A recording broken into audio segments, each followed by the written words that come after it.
Let's talk about No Man's Sky. Okay, so No Man's Sky had a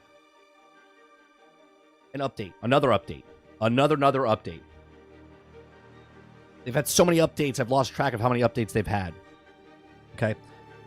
They have No Man's Sky Adrift. Okay, we're going to read an article and then we'll go into their website and show it more. Okay. So, if you guys like what I do here, we cover news stories. I read it for the first time on stream, give you my thoughts and opinions. If you like that, hit that like button, hit that subscribe button. If you'd like to go above and beyond that, become a member as little as $5. All right, so the next No Man's Sky update makes the game lonelier and more dangerous. Okay, so the Adrift update introduces an alternative version of the universe devoted for all other characters, or devoid of all other characters. Okay, it says things about to get a little quieter in No Man's Sky universe. Developer Hello Games just released a sci-fi adventure latest update. It's called Adrift, and it introduces an alternative universe that's completely devoid of all other characters. This means no NPCs to chat with or trade with. The studio calls it's the first time players can truly be alone in No Man's Sky. That's an interesting, right? So basically, it's what the game was when it launched, right? When it launched, there wasn't all this stuff in it. And they made the game for the last 7 years to what people wanted the game to be, but now they're making an update to go back to what they wanted the game to be originally. Okay, in addition to making the game lonelier and heightening the senses of isolation is way more present in the early days of the game. Adrift will also make an experience more challenging. Here's how the studio explains it.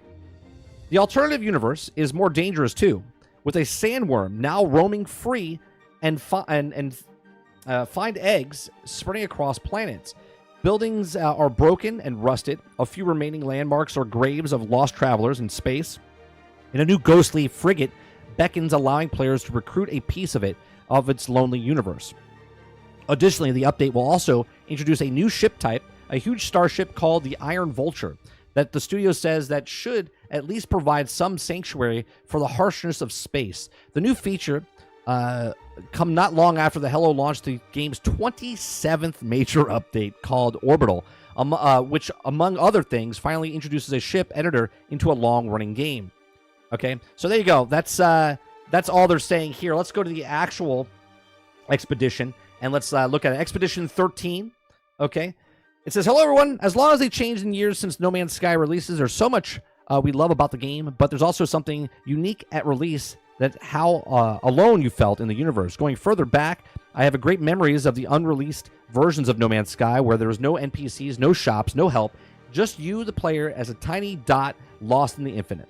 Okay, for the next update, we wanted to allow players to experience the alternative universe we're calling Adrift, and also the first time players to be truly alone in No Man's Sky, and we think it's a special feeling.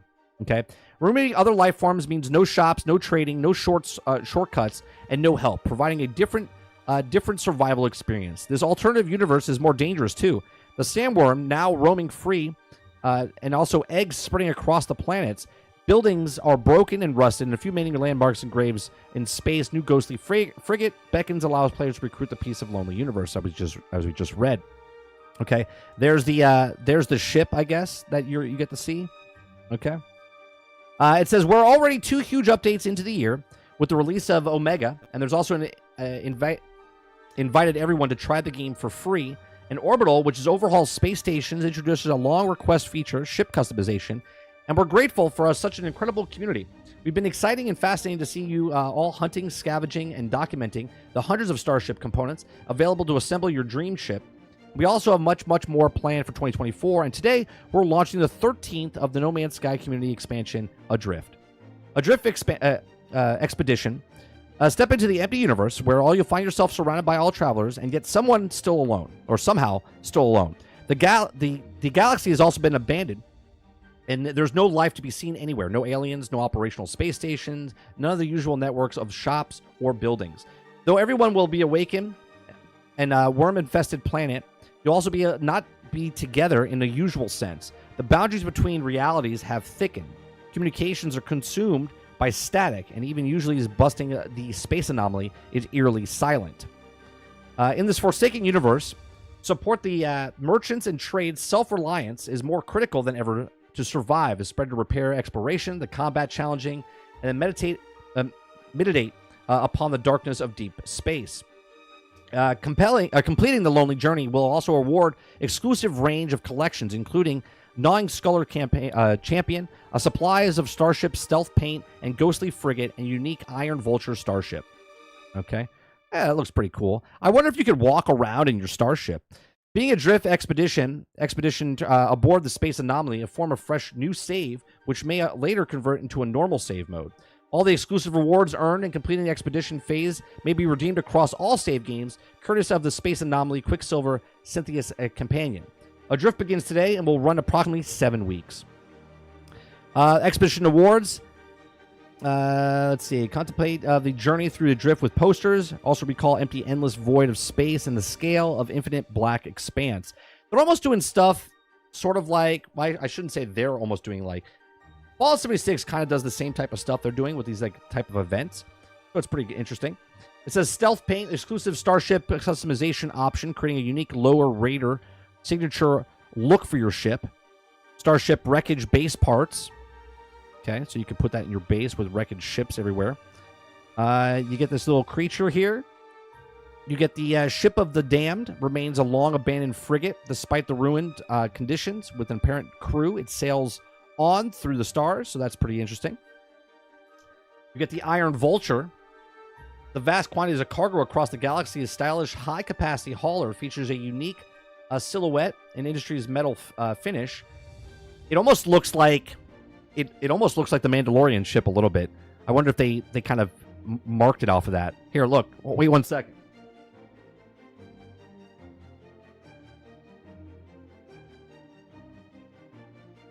Tell me that this doesn't look like this.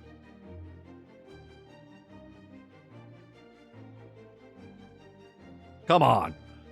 They took that right out of it.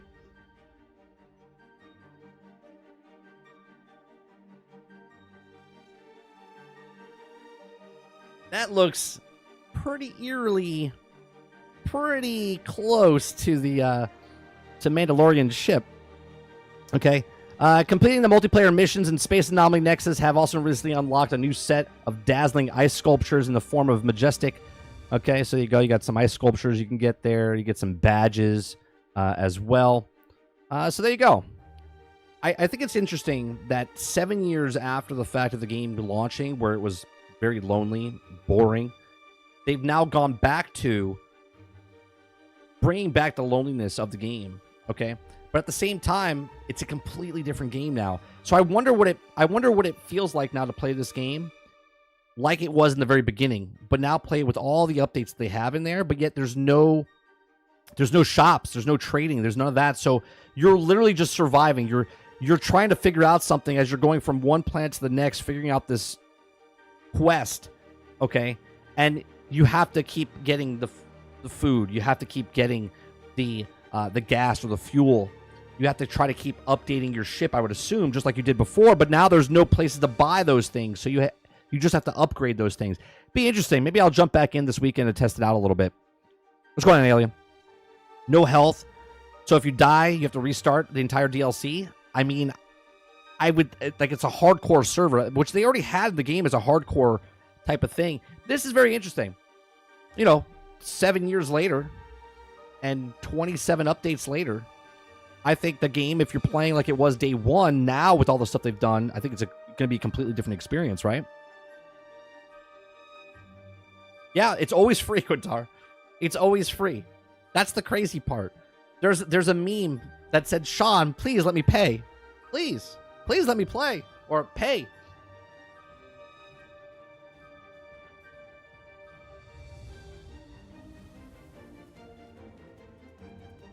They're making the standard.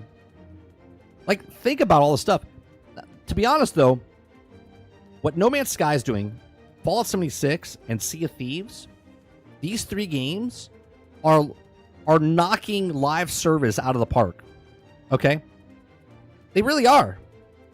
The constant updates that they give that are free for Fallout 76, for the events and the things they add, okay, with the content, Sea of Thieves, the content they do, and No Man's Sky with the content, here's the best part, though. No Man's Sky doesn't charge nothing. There's no store.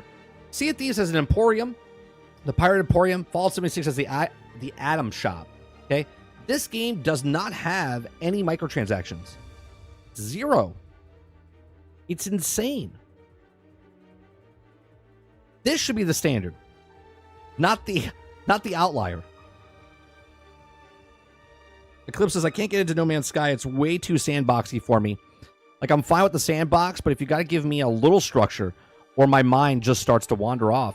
But they do give you a little bit of structure. The world is to get to the center of the universe. That's it. How you do that, right? You might like this new update. They might have more structure for you to not go off into the distance or whatever, just kind of do what they want you to do. So where does the money come from? I don't think you get money. I think you have to build the stuff.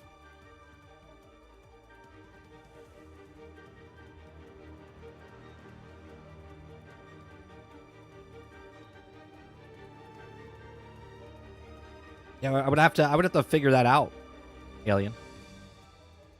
I have like 500 hours in this No Man's Sky from between PC and console.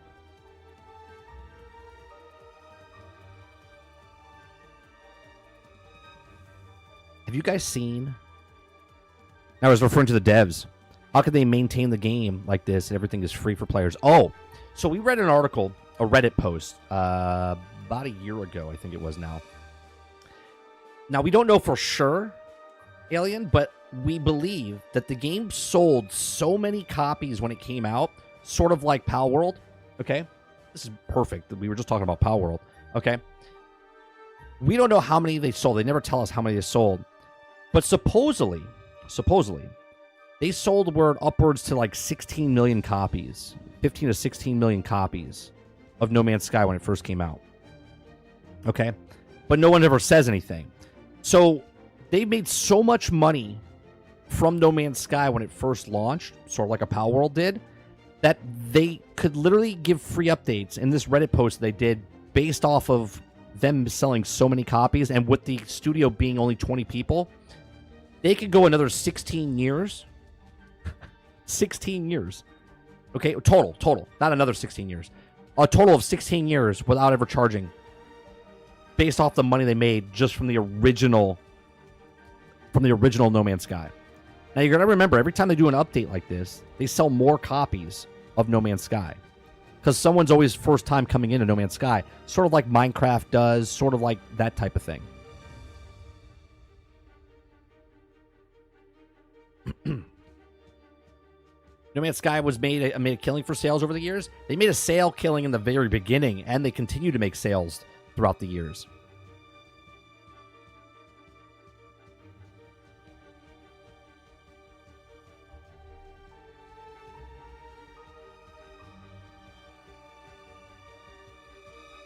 Yeah, it's a cool success story, but obviously, you know, they went through a lot of trouble in the beginning. Their studio got wrecked, right? They got flooded back in the day. They know how to manage the profits. And think about this. While they were making this, they made two other games. They made that small independent game that did whatever, okay? And now they're making Light No Fire. And Light No Fire is going to be basically what this is, but on one planet. This is the way video games should be made, right? This is the only game that's come out like this. Successful live service game. It's not a live service game. They've constantly updated 27 times over 7 years. Okay. That's 4 updates a year, almost, right? Yeah, it would be.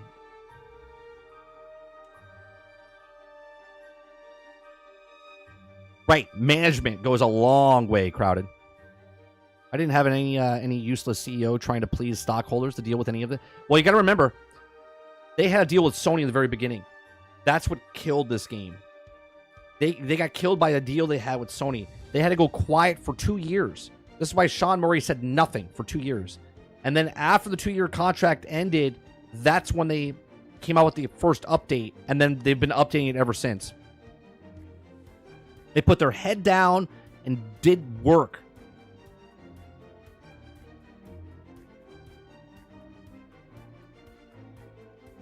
They got flooded, and then Sony almost killed them by forcing them to release before 1.0 was ready. Yeah. Yeah, Sony almost killed them. And they signed the deal. They signed the deal. They went through that deal. And then after is when they said, okay, we'll just get it back to working order. And that's what they did. And then 2 years after, boom, first update. And then every quarter after that, they've had an update. It's crazy. Such a good success story. When everyone says have a No Man's Sky moment, no, no one has a No Man's Sky moment except No Man's Sky. It's already out. It came out yesterday. When Sean Murray does a tweet, something's coming, and then as soon as something comes within that same day, within the next 24 hours, he announces it, and then it's out. It's released.